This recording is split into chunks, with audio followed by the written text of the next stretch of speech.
Hello and welcome back to the channel. और आज के इस लेक्चर में हम बात करेंगे अल्पकालीन में जो लागतें लगती हैं वो किस प्रकार से लगती हैं। इससे पहले हमने कुल लागत, औसत लागत और सीमांत लागत को देखा था। पहले लेक्चर में हमने बात करी थी उत्पादन की जो लागतें हैं वो किस प्रकार से लगती हैं, वो हमने डिस्कस किया था कि उसमें स्थिर लागतें और आपकी जो परिवर्तनशील लागतें होती हैं वो किस प्रकार की होती हैं। तो आप उस लेक्चर को ज़रूर देख सकते हैं। आज हम देखेंगे कि कुल लागतें कैसी होती हैं, औसत लागतें कैसी होती हैं और स्थिर लागतें कैसी होती हैं। फिर हम देखेंगे कि जो सीमांत लागत है वो किस प्रकार से काम करती है, कैसी होती हैं। तो हम एक सरणी के माध्यम से ये सारी चीज़ें समझने वाले हैं कि कुल लागत क्या है और औसत लागत क्या है, औसत स्थिर लागत क्या है, वो सब एक हम इस सरणी के माध्यम से समझेंगे। यहाँ पर हमने एक सरणी को एज्यूम किया है कि एक कारखाने में जो उत्पादन हो रहा है, उत्पादन की एक सारणी है जिसमें जो स्थिर लागतें लग रही हैं और परिवर्तनशील लागतें लग रही हैं और कुल लागतें और आपकी साथ साथ में औसत लागतें और सीमांत लागतें हम ज्ञात करेंगे। तो यहाँ पर हमने कुछ चीज़ें लिखी हैं जिसको पहले मैं एक्सप्लेन कर देता हूँ कि किसका क्या मतलब है। जैसे कि आपको पता ही होगा कि टीपी यानी total production, TFC total fix cost. ठीक, ये टीपी है आपका उत्पादन, ये कुल उत्पादन है। यहाँ पर उत्पादन होगा तभी तो कॉस्ट लगेगी, उत्पादन होगा तभी कॉस्ट लगेगी। यहाँ पर उत्पादन किया जा रहा है जिसको हमने दिया है 1 नंबर, टीएफसी यानी टोटल फिक्स कॉस्ट। ये क्या है? कुल स्थिर लागत। और ये आपकी कुल परिवर्तित लागत यानी total variable cost. 3rd number दिया है हमने इसको। टोटल कॉस्ट यानी कुल लागत, उसको दिया है 4 नंबर। ठीक, उसके बाद है औसत एवरेज फिक्स कॉस्ट, औसत स्थिर लागत। यहाँ पर क्या है? औसत परिवर्तित लागत यानी एवरेज वेरिएबल कॉस्ट। और यहाँ पर हमने दिया है एवरेज कॉस्ट या इसी को एटीसी भी बोलते हैं यानी एवरेज टोटल कॉस्ट। ठीक, लास्ट वाले में दिया है हमने एमसी यानी मार्जिनल कॉस्ट। तो इनको हमने नंबरिंग करी है 1 नंबर, 2 नंबर, 3, 4, 5, 6, 7, 8। तो ये हो गया 8 तक। अब इसको निकालेंगे कैसे? यहाँ पर क्या है कि हमारे पास जो ये चीज़ें हैं, ये चीज़ें हमारे पास एज्यूम रहेगी या दी हुई रहती है। तो यहाँ पर हम ये चीज़ें कैसे निकालेंगे? ये देखो, टोटल कॉस्ट को हम निकालेंगे कैसे? 2 और 3 के माध्यम से। यही तो आपने पढ़ा था कि कुल लागत क्या होती है? स्थिर लागत और परिवर्तनशील लागत को मिलाकर के क्या बनती है? कुल लागत। यही पढ़ा आपने पिछले लेक्चर में। ठीक, यहाँ पर है औसत फिक्स लागत। औसत फिक्स लागत कैसे निकालते हैं? औसत निकालते हैं फिक्स लागत को अगर हम बनाने वाले से भाग करेंगे। तो बनाने वाला क्या है? बनाने वाला ये है 1 नंबर और बनने वाला 1 नंबर है और फिक्स कॉस्ट 2 नंबर है। तो दो नंबर को हम 1 से डिवाइड करेंगे। यहाँ पर जो औसत परिवर्तनशील लागत है, औसत परिवर्तनशील लागत कौन सी है? तीसरे नंबर पर क्या है? लागत। और बनी कौन सी है? पहले नंबर वाली। तो 3 को हम 1 से डिवाइड करेंगे। यहाँ पर देखो, टोटल जो कॉस्ट है, औसत जो कुल औसत लागत है या एवरेज कॉस्ट, वो कैसे निकलेगी? एवरेज कॉस्ट निकलती है औसत परिवर्तनशील लागत से और औसत स्थिर लागत से। ये स्थिर लागत है, ये परिवर्तनशील लागत है औसत वाली। तो इन दोनों को मिला करके यानी 5 और 6 को मिला करके क्या बनेगी? आपका 7 नंबर बनेगा। या फिर आप इसको ऐसे भी कर सकते हो कि 4 में 1 से डिवाइड करोगे। 4 का मतलब जो टोटल कॉस्ट है उससे जो उत्पादन वाली वस्तुएं हैं उनसे भाग देंगे, तब भी हमारे पास औसत निकल के आता है। और लास्ट वाले पॉइंट की बात करते हैं, एमसी यानी जो 8 नंबर पे है हमारे पास मार्जिनल कॉस्ट, सीमांत लागत। तो सीमांत लागत हम कैसे निकालते हैं? जो हमारे पास देखो, सीमांत लागत क्या है कि स्थिर लागतों पर तो निकलती नहीं है, ये निकलती है सिर्फ और सिर्फ परिवर्तनशील लागतों पर। तो परिवर्तनशील लागतें कहाँ पर हैं? तीसरे नंबर पर। तो यहाँ पर मैंने डेल्टा का साइन बनाया है। तो डेल्टा का मतलब है चेंज। तो चेंज जो होगा वो आपका क्या कहलाएगा? परिवर्तनशील लागत। तो यहाँ पर हमने कुछ वैल्यू ली है, एज्यूम किया है कि ऐसे ऐसे एक उत्पादन हो रहा है जहाँ पर कुल स्थिर लागत ये है और ये आपकी कुल परिवर्तनशील लागतें हैं। मतलब स्थिर लागत ये है और ये परिवर्तनशील लागतें हैं। इससे हम क्या करेंगे? ये सब निकालेंगे। तो जल्दी से हम इसको निकालते हैं कि कैसे निकलती है। देखो यहाँ पर देखो, टोटल कॉस्ट कैसे निकलेगी? जब हम टीएफसी और टीवीसी को ऐड करेंगे। इन दोनों को तो ऐड करना है, तो ऐड करो। 30 और 0 कितना आ जाएगा? 30। 30 और 0 30 आ जाएगा। 30 और 30 कितना आ जाएगा? ये 60 आ जाएगा। 40 और 30 कितना हो जाएगा? ये 70 हो जाएगा। ये कितना हो जाएगा? 40 30 70 और 5 75। 50 30 कितना हो जाएगा? ये हो जाएगा आपका 80। ये देखो, ये हो जाएगा आपका 90। ये कितना हो जाएगा? ये हो जाएगा आपका 102। ये तो होगा, ये तो ऐड कर रहे हैं। ये देखो 9 का 9 आ गया और 8 और 3 कितने हो जाएंगे? 8 और 3, 9 का 9 आ गया और 8 और 3 कितना हो गया? 8 और 3 हो गया 11, तो 119 हो गया ये। और ये देखो, ये 0 हो गया और ये आपका 11 और 3 कितना हो जाएगा? 14। तो ये आपका कितना हो जाएगा? 110 और 30 कितना हो जाएगा? 140। इसमें देखो ये कितना हो जाएगा? 175। ये आपका 175 हो जाएगा। 200 प्लस 30 कितना हो जाएगा? 230। तो इस तरह से आपकी कुल लागत निकल गई। ठीक, कुल लागत निकल गई। तो कुल लागत के बाद अब देखते हैं हम औसत परिवर्तनशील लागत कैसे निकालेंगे।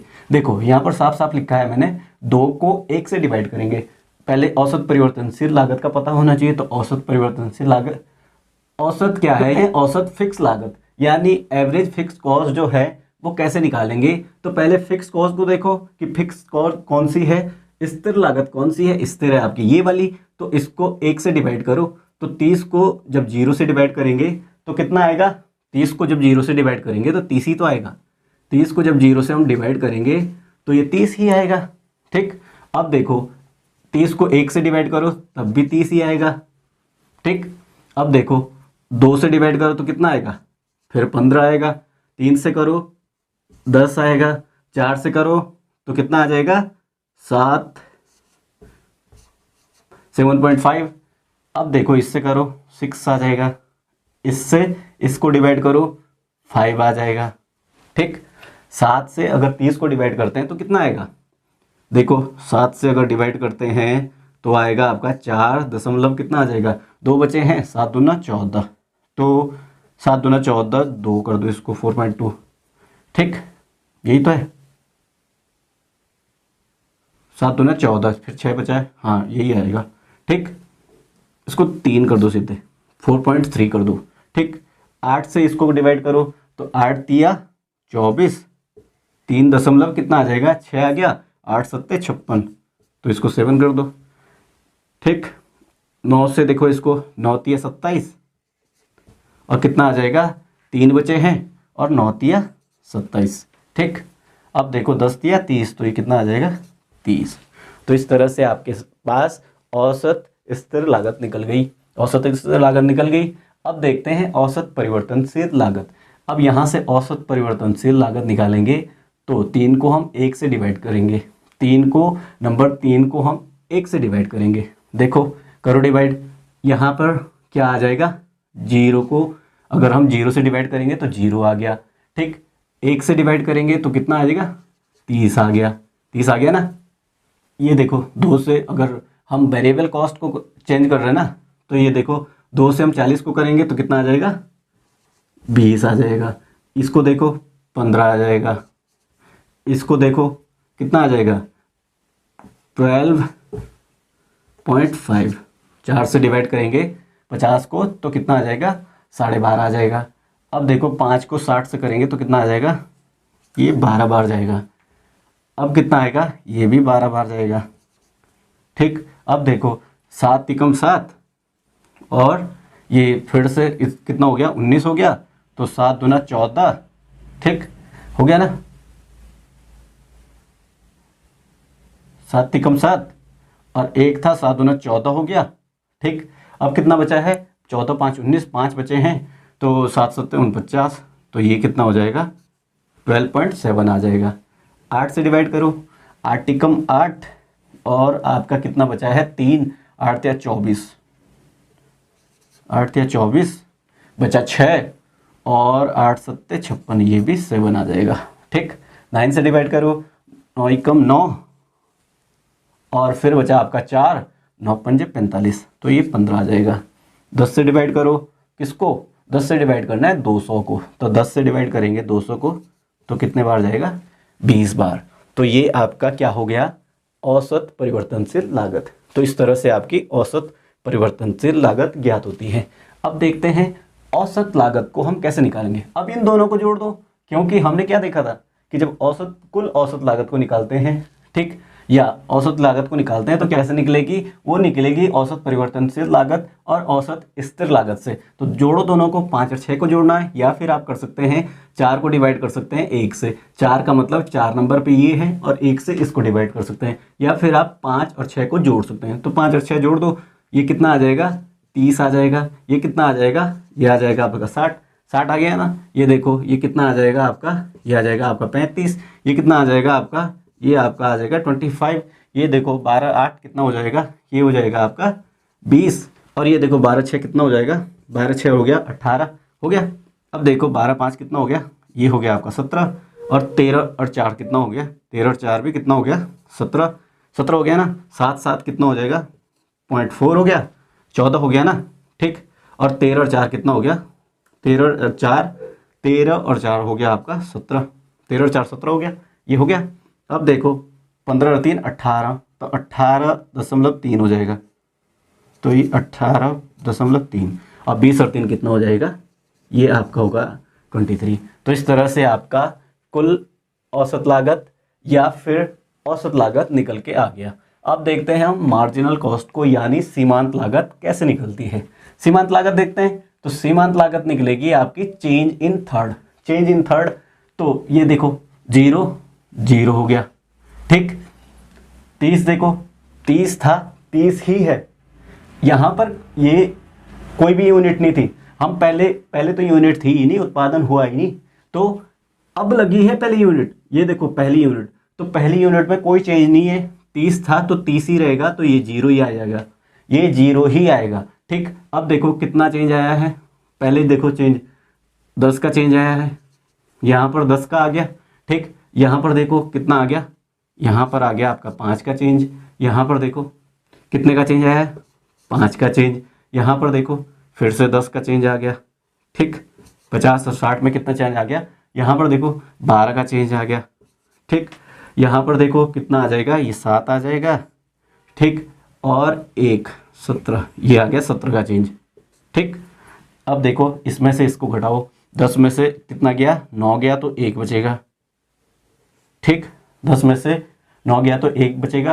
ये 10 थे तो 2, तो 21 हो गया, ठीक है। अब देखो 35 में से जब 110 गया तो कितने बचेंगे, 110 गया तो कितने बचेंगे, ये आपका बचेगा 25। अब देखो इसमें से ये गया तो कितना बचा, ये आपका आ जाएगा 65। तो इस तरह से आपके सामने अल्पकालीन लागतों की एक टेबल तैयार हो गई। ये आपके समझ आ गई होगी कि किस प्रकार से निकली है। ये तीनों चीज़ें आपके पास थी और ये सारी चीज़ें टोटल कॉस्ट, कुल औसत स्थिर लागत, आप हमने निकाली यहाँ पर औसत स्थिर लागत, औसत परिवर्तनशील लागत, कुल औसत लागत, और यहाँ पर सीमांत लागत को निकाला। तो इस तरह से हमारे पास एक टेबल तैयार होती है। इस टेबल को हम क्या करेंगे, एक ग्राफ में ड्रॉ करेंगे। तो पहले हम एक ग्राफ तैयार करेंगे, ग्राफ बनाएंगे, और उसमें हम क्या करेंगे कि इस टेबल को ड्रॉ करेंगे।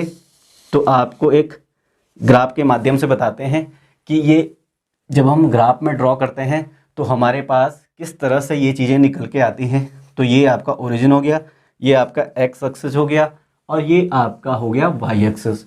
ये दिख रहा है क्या, तो ये पूरा ग्राफ दिख रहा होगा शायद, जो भी है जितना भी दिख रहा है काफ़ी है, ठीक। अब क्या करते हैं, इस पे पॉइंट ड्रॉ करते हैं। पॉइंट ड्रॉ का मतलब यहाँ पर हम लिखेंगे, यहाँ पर कुल उत्पादन जाएगा, तो कुल उत्पादन जो है सबसे ज़्यादा है। कुल उत्पादन क्यों, कुल लागत, हम लागत की बात कर रहे हैं ना, तो हम कुल लागत को देखेंगे। लागत सबसे ज़्यादा कहाँ पर है, सबसे ज़्यादा है 230 पे, तो कुल लागत पे जाएंगे हम। तो कुल लागत के हिसाब से हम बनाएंगे, तो किस हिसाब से सही रहेगा, ये 30 का कर देते हैं। ये हो गया 30, ये हो गया 60, ये हो गया 90, ये हो गया आपका 120, ये हो गया आपका 150, ये हो गया आपका 180, ये हो गया आपका 210, ये हो गया आपका कितना हो जाएगा 240 हो गया ना। तो ये 240 हो गया आपका। तो इतना ग्राफ काफ़ी है। 30 का हमने एवरेज लिया है, 30, 60, 90, 120, 150, 180, 210, 240। तो 230 के बराबर हमारे पास क्या है, डिजिट है। तो उनको ड्रॉ करेंगे हम। यहाँ पर भी हम वैसे ही करेंगे। यहाँ पर क्या आ जाएगा, यहाँ पर आएगा 1, यहाँ पर आएगा 2, यहाँ पर आएगा 3, यहाँ पर आएगा 4, यहाँ पर आएगा 5 और यहाँ पर आएगा 6, यहाँ पर लिख दो 7 को, और यहाँ पर 8 और यहाँ 9 और ये हो गया 10। तो इस तरह से हमारे पास ये क्या है, यहाँ पर क्या लिखा हमने, कुल उत्पादन को लिखा है। यहाँ पर हमने किस चीज़ की डिजिट लिखी है, ये कुल उत्पादन है। और ये क्या है हमारे पास, ये है हमारे पास यहाँ पर क्या लिखा है हमने, टोटल कॉस्ट को। यहाँ पर यहाँ पर टोटल कॉस्ट क्या, ये सारी लिखी है। टोटल कॉस्ट भी लिखी है, एवरेज कॉस्ट भी लिखेंगे और मार्जिनल कॉस्ट भी लिखी है। तो इसको ड्रॉ करते हैं। पहले हम जो ड्रॉ करेंगे वो करेंगे टोटल कॉस्ट को। ठीक, कुल उत्पादन का जो वक्र है वो कैसे बनता है उसको ड्रॉ करते हैं। ठीक, पहले ना जीरो पे क्या है, जीरो पे देखो, जीरो पे है आपका, यहाँ से जीरो से स्टार्ट हो रहा है, जीरो। ठीक, टोटल कॉस्ट देखो जीरो से स्टार्ट नहीं हो रहा है। पहला जब हम जीरो पे थी तो टोटल कॉस्ट क्या थी, ये पॉइंट, पहला पॉइंट कहाँ पर है, पहला पॉइंट देखो यहाँ पर, पहला पॉइंट यहाँ पर है, यहाँ पर है ना, ये देखो पहला पॉइंट है आपका यहाँ पर, जी यहाँ से स्टार्ट होगा। अब देखो दूसरा पॉइंट, जब हमने उत्पादन शुरू किया, ये तो फिक्स कॉस्ट थी, ये देखो 30 तो लगी रही थी। पहली यूनिट का हमने उत्पादन किया, ये देखो पहली यूनिट का उत्पादन किया तो उसकी कितनी कॉस्ट आई, उसकी कितनी लागत आई है, 60 के बराबर। तो पहली पे कितना जाएंगे हम, पहली पे चलो, पहली पे जाएंगे हम 60 के बराबर। तो ये हो गया 60 का बिंदु। ठीक है, अब देखो दूसरे पे कितना जाएंगे हम, 70। तो जाओ फिर दूसरे पे 70, तो ये हो गया आपका 70, ये 70 का बिंदु हो गया यहाँ पर। ठीक है, अब देखो तीसरे पे चलो, तीसरे पे हो गया 75, तो तीसरा हो गया ये वाला, तीसरा हो गया 70 से थोड़ा सा ऊपर। फिर 4 पॉइंट हमारे ड्रॉ हो गए हैं और 3 तक हमने उत्पादन ले लिया। अब हम चौथे उत्पादन जब हमने किया तो उसकी टोटल कॉस्ट देखो, टोटल कॉस्ट कितनी है आपकी, टोटल कॉस्ट है आपकी चौथे पे 80। तो चौथे पे हो जाएगी कितनी, चौथे पे कितनी है, 80 हो जाएगी। ये आपका 75 था, तीसरे पे 75 था, ये देखो तीसरे पे 75 था, तो चौथे पे कितना हो जाएगा, चौथे पे हो जाएगा आपका 80। तो 80 का बनाओ यहाँ पर, ये हो गया आपका 80, चौथे पे हो गया 80। अब देखो पाँचवें पे कितना है, 90, 90 चलो, तो ये आपका 90 वाली लाइन, तो 5 पे चलो 90, 90 तक का आ गया, तो ये आ गया 90 वाला। ठीक, अब देखो छठे पे चलो, छठे पे 102, तो 102 आ जाएगा यहाँ पर, 90, 102 आ जाएगा यहाँ पर।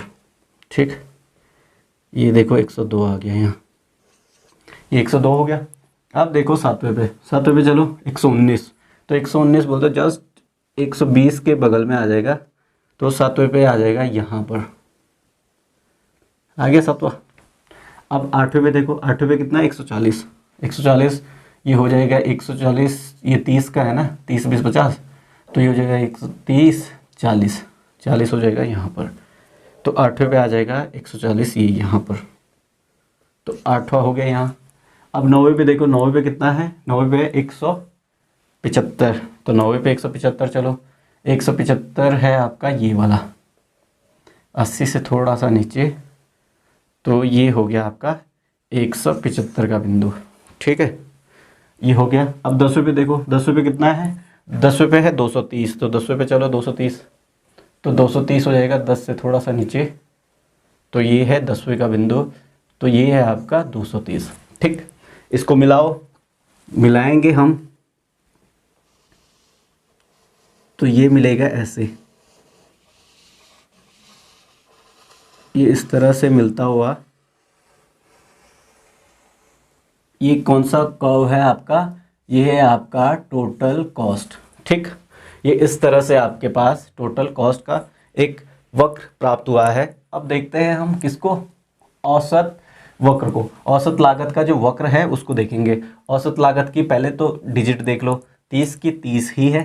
ठीक, अब देखो पहले पे 30 ही थी ना, पहले जब 0 यूनिट हो रही थी तो कुल औसत कितनी थी, 30 के बराबर।